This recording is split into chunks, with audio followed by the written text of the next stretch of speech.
حبيبي يا محمد. qofka aad dhageysanaysid mise qofka aad soo dhaweysanaysid ka fiirso. qofkan ma yahay qof oo noloshaada ka xun? ma yahay qof marka horumarkaada ka xun? ma yahay qof markaad wax u sheegatid mise hami aad leedahay aad u sheegatid oo ku niyad jebinaya? ma yahay?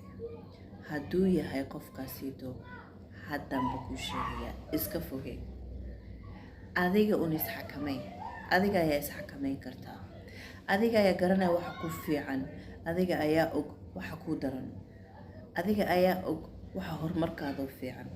adiga ayaa og waxa horumarkaada u daran. marka adi un isxakameyn. qofka aad soo dhaweysanaysidna ka fiirso. qofka aad dhageysanaysidna ka fiirso. li'annahu qofka maanta aad dhageysanaysid waxaa ka horeysa inaad soo dhaweysatid sooma. marka qofka aad maanta albaabkaada u furaysid mise aad soo dhaweysanaysid waa inaad ka fiirsataa. li'annahu waa qof adiga maanta oo wax ka dhageysanaysid. waa qof adi maanta markaa wax u sheegatid ood rabtid inuu wax kugu darsado ra'yi ahaan inuu kugu darsado doonaysa maaha. marka waxaa weeyaa qofka markaad soo dhaweysanaysidba waxaad ka fikirtaa oo maskaxdaada aad ku haysaa ma qof aan maanta wax ka dhageysan kara miya? ma qof maanta ra'yi igu darsan kara miya oo noloshayda wax fiican ka bedela? ma maanta qof ani i dhaliilinaya miya? mise waa qof maanta ani horumarkayga iyo inaan meel gaara iyo ila jecel? mise waa qof oo ogaan raba xogtayda? mideeda kaleeto xogtaada weligaada ayaa qof yuusan ogaan. taadu qof yuusan ogaan. walaalayaal qof yuusanba ogaan. adiga adaa garanaysa waa taan kuu sheegay. adiga un isxakamey.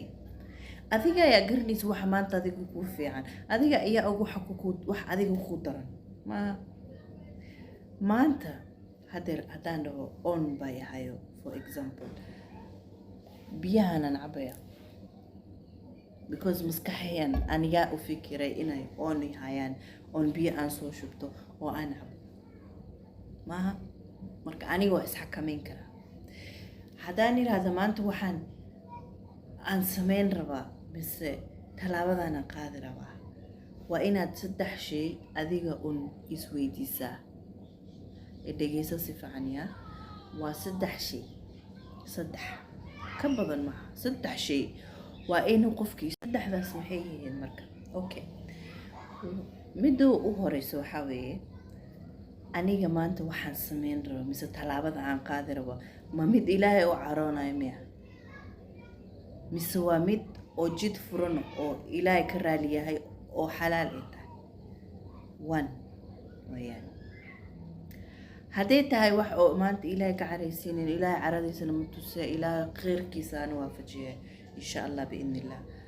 hadday tahay wax oo maanta ilaahay ka raali yahay oo san dib ku keenin diin ahaan well and good ku soco. taas waa midda koowaad. weligaana ha ilaawin taas.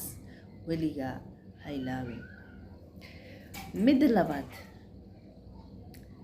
waa midda nafsiga. adiga maxaa kuu fiican? ma wax markaad samaysid oo dib ku geysan wax markaad samaysid oo adiga nafsiyan dib ku keenaya miya? oo marka maanta talaabada mise jidkan aad qaadid aad maanta wax la kulmaysid mise maxaa la yiraahdaa qalbiyan maskaxiyan kulli ay ku daran yihiin miya? wax adiga dan ku ahaan miya? hadday tahay waad ka leexanaysaa. hadday tahay waxaad dan ku oono faa'iido mooyaane dib kuusan keenaynin well and good ku soco. talaabada qaad samee. midda aan ku dhahay waa mid aad soo xasuusanayso waxaa weeyaan inaad adiga isxakameyn kartaa. okay ta saddexaad waxaani aad sameyn rabtid mise talaabadan aad qaadaysid ma yahay talaabo maanta markaan qaado mid aniga qoyskayga dib ku keenaysa miya? mid ani familkeyga dib u keenayso mise dib u soo jeedinayso ma tahay, mise waa mid anigana faa'iidaan ka helayo qoyskeygana ay faa'iido ka helaan oo ilmaheygana ay ka faa'iidaysanayaan ma yahay? hadduu yahay alxamdulilah waa inaan ku soconnaa, waa inaan jidkii qaadnaa, liannahu one ilaahay kama caraysiinayno.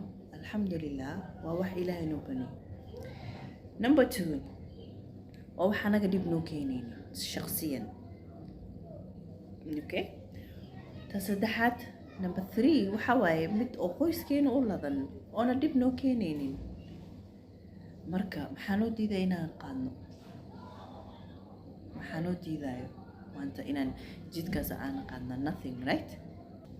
intaadanba qofkii gaarinbo, oodan qofkii soo dhawaysanin, oodan fariisinin, uusanba ku dhagaysaninbo, uuba kaanii jibin waxaad samayn rabtay, ya adiga adaaba isla fariisato oo inaad buug soo qaadatay, mise adiga maskaxiyan aad ka fikirto oo tiri waxaanayto saddexdan shay halkay ka soo galaan.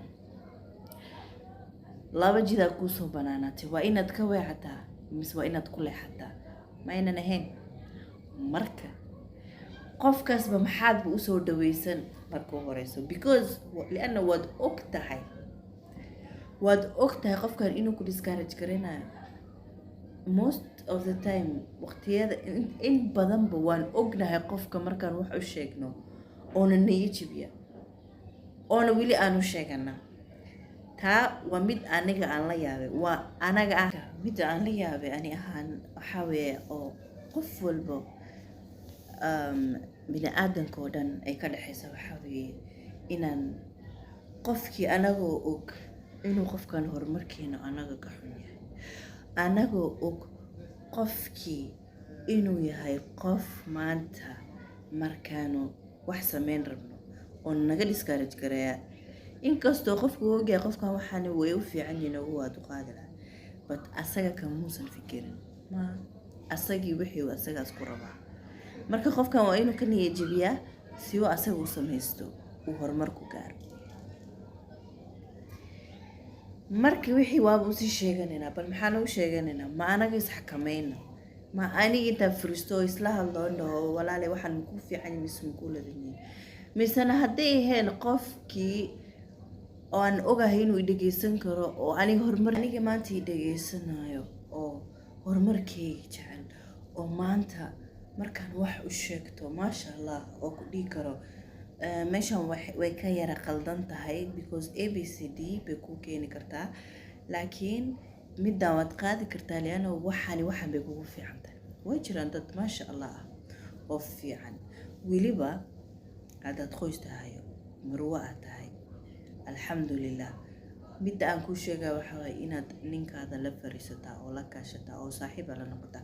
haddaa nin tahayne ood naag guriga ku joogto, alxamdulilah la sheekayso, liannahu labadan waa laba qof oo maanta qofkan horumarkiisa